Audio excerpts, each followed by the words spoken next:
IRS Form 12203 is the Request for Appeals Review. You use it to ask the IRS Office of Appeals to review proposed changes from an examination or audit when you disagree and the total amount in dispute is within the limit for this short form. It is a simpler alternative to a formal written protest. Filing it tells the IRS you want an independent review before the changes become final. In this video, we will fill in your information and the items you disagree with.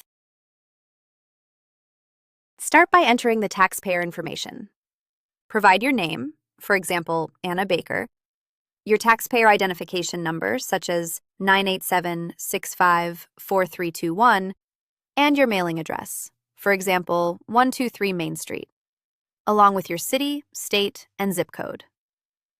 Add your telephone number and the best time to call. Also enter the tax form number and the tax periods involved.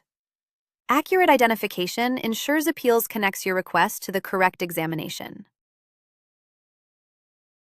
Next, identify what you disagree with. In the disagreed item column, list each adjustment or finding you are contesting, for example, your filing status. In the reason column next to it, briefly explain why you disagree, for example, that you qualify as head of household. Be clear and specific for each item, since this is the heart of your request. You can add more pages if you have several items, and attach any documents that support your position. After listing your disagreements, sign and date the form, then mail it to the address shown in the letter you received from the IRS. Keep a copy for your records along with the examination report. An appeals officer will contact you to discuss your case. Fill yours out free at FormsPal.com. This is general information, not tax advice.